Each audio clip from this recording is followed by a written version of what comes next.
ego we are talking today. This is a subject that bothers each one of us. You take any human being, we all suffer with this problem in most part of our life. Sometimes we develop ego with family members, with our peers in office. We develop ego with our friends, and in profession what we do, especially if you are in business, you develop ego to defeat your competitor. Some people think that this is a very important factor when it comes to defeating your opposition. But the fact is, to defeat an opposition, you do not require ego. What you exactly require is understanding that you have developed the ego of a subject and you are unnecessarily getting worked up on that. When your ego is not fulfilled, you usually get angry. The second repercussion is ego. In ego, we lose our balance of thinking and we stick more to our I and me mind culture. This I, me, mind culture is a very troublesome factor.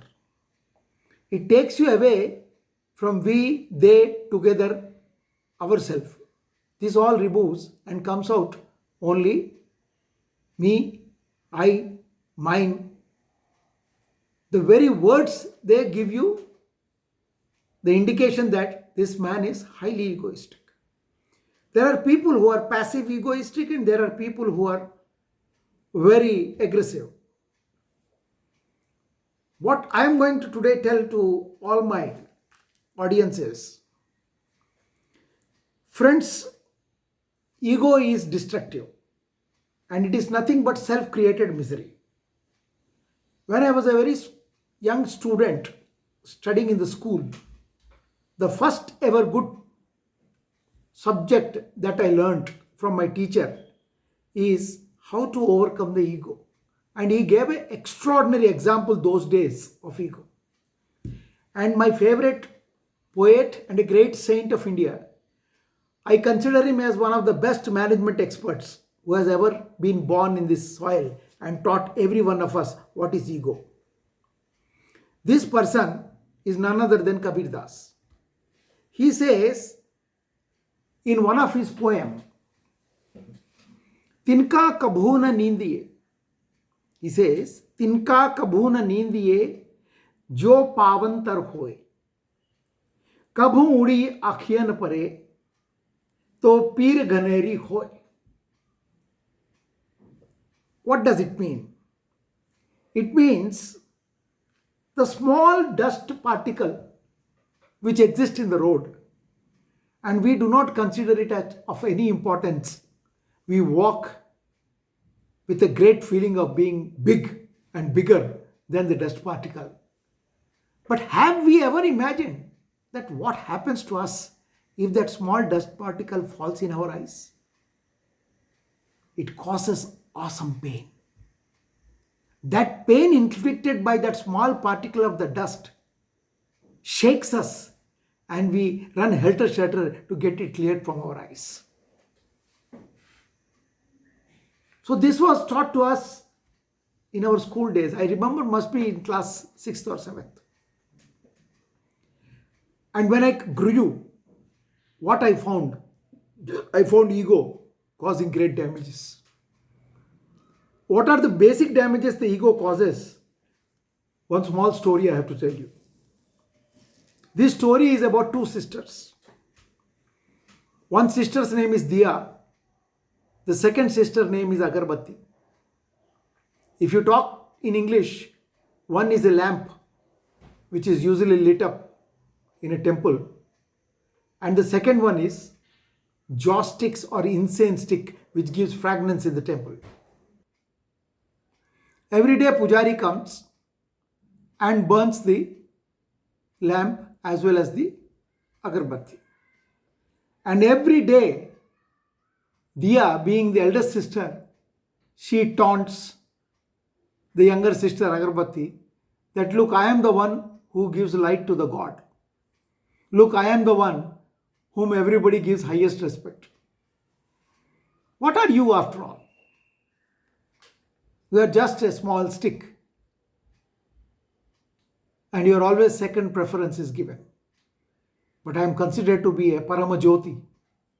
I am respected.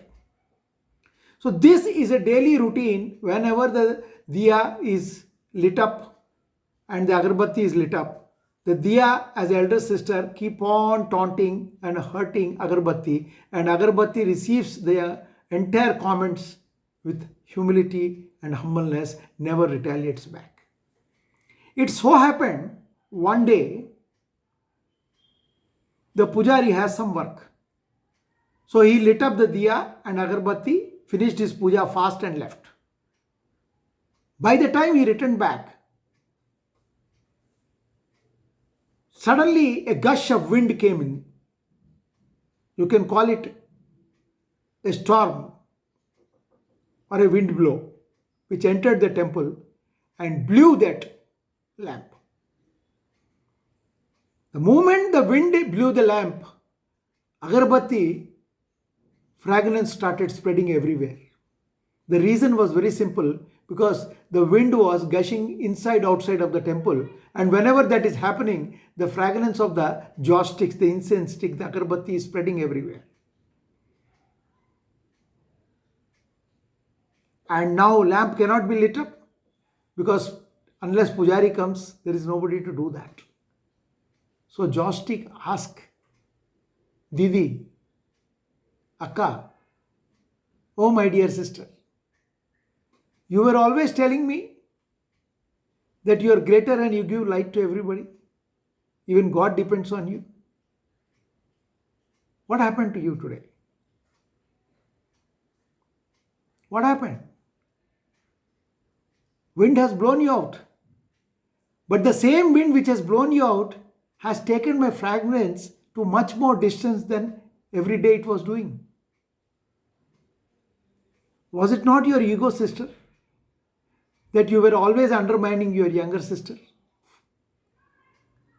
If you consider that I am giving fragrance and you are giving light, look, God has blessed both of us. It would have been so nice, no, sister? But you didn't do that. With all humility and humbleness, Agarbatti told Diya, please, hereafter, don't carry your ego, that you are superior and I am inferior. Both are required in the temple. So this story is very enlightening and very touching. If we consider elephant to be big and it can do anything, but I still remember that elephant can be handled by an ant. All that ant has to do is enter into the nostrils of the elephant, and the elephant starts rolling, because it cannot remove the ant from the nostril. However big you may be, I still remember my childhood story. A lion was sleeping, and a rat started playing on the lion's body, and it irritated the lion, and it caught the rat and said, I'll kill you, damn it. You don't allow me to sleep, you tiny dirty creature. Then immediately the rat said, forgive me, pardon me, please, please, please. Lion, you are our king. Please don't kill, I'm too small. Leave me now. I'll never do this mistake again, but I'll definitely help you once you need in life. What the hell you will help me? You can't protect yourself. What the hell you can help me? You're so small, I am pardoning you for first time. Get lost, never disturb me again. And he throws the rat aside and rat runs away. After a few days, hunters lay a trap and the lion is caught in the net. And he was screaming for help. But the net was so tightly fixed that he could not do anything except shouting and growling in the lion voice. This voice went to the rat. The pain behind the voice, rat understood. He says, my king is in trouble. Let me go and help him. Because me, a naughty rat, one day he spared my life. It is my duty to go and help him now. I don't know where he is in, what trouble he is. When he comes near the lion, he is surprised to see that he is trapped in the net. Then he goes to his ear and says, hey king, I have come. I am yours, rat. I will now pull you out. Just be silent. Don't keep growling. I will cut all the net with my teeth and you can happily run away. And the rat cuts it and the lion goes away. The ego of the lion gets corrected. And he first time realizes that rat is also a utility animal or any product. Not he only is great. His ego was corrected. And they became very good friends. My dear audience, my dear friends, my listeners, ego can be very dangerous. And these are the lessons we learned and grew. And they were not ordinary lessons. Their moral was stay away from ego. And I can tell you, I have seen many people in the life suffering only because they wanted to prove they are right. That is, I am right. Whatever I do is right. My choice is right. My direction is correct. All others are wrong. Everybody should listen to me. But this reminds me of many things. One of the things it reminds me of that great ocean. Many of you know that in entire globe, 85% content is water, in which potable water, which humans drink or animals drink or any one of us will be utilizing for any purpose of agriculture or drinking, that water is only 3%, even less than 3%. But 85% water is salted water that belongs to the sea. 15% is the land area. Rest all is water, and that is mostly consists of sea. So sea has built up a ego. And one day it was feeling and enjoying the joy of feeling that, look, I am so big. Whenever I want, I will sink the whole world. These people will just die under my feet because I'll bring the flood. The next moment, the ocean was shocked to see on the surface of its water few oil drops, and they were happily sailing. He got really angry. He thought for a while, I am so big. On top of me, this oil drop is flying. This oil drop is enjoying the travel. It is using my surface. I'll see to it that it sinks. And from that day to today, the sea is still trying to sink the oil. It could never do it. It realized at last that it is not the size that matters. You may be a size of elephant, or you may be a size of ocean, or you may be a size of a lion, or you may be a lamp in front of an agarbatti. It doesn't matter at all.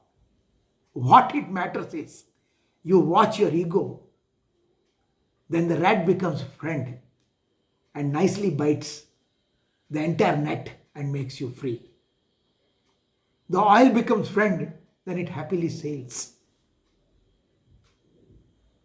The diya and agarbatti become, the two sisters already become friends, respect each other, and then they can make their temple. One can light up, the other can give fragments. Similarly, in our own life, let us understand, ego alone causes all the damages we suffer. Definitely, ego is very, very dangerous. It destroyed many kingdoms. It went into many wars. It took the two continents into wars. It created the world war. It all based on ego. I am right or you are right. My country is right or your country is right. But the fact is, we should learn a lesson to find out what is right.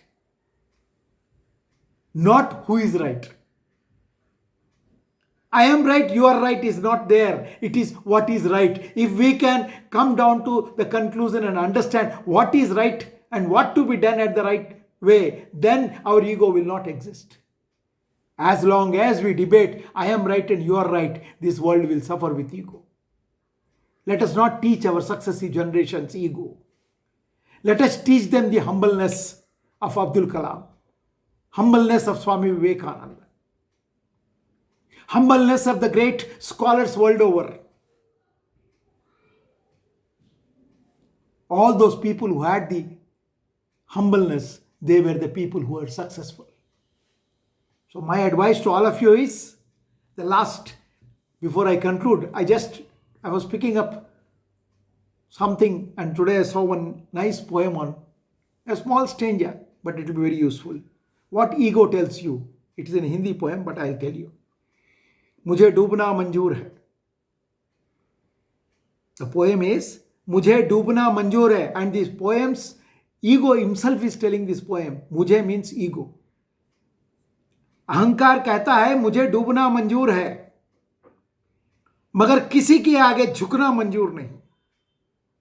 मुझे डूबना मंजूर है, मगर किसी के आगे झुकना मंजूर नहीं. दूसरों की आंसुओं से मुझे आनंद मिलता है. दूसरों की आंसू से मुझे आनंद मिलता है. मैं अपनी गुणगान से बहुत ही खुश होता हूं. If somebody praises me, I like it. I love being praised. Because I am ahankar, I am ego. I cannot be subservient to anybody. मैं किसी के आगे झुक नहीं सकता क्योंकि मैं अहंकार हूं और मैं अहंकार ही हूं.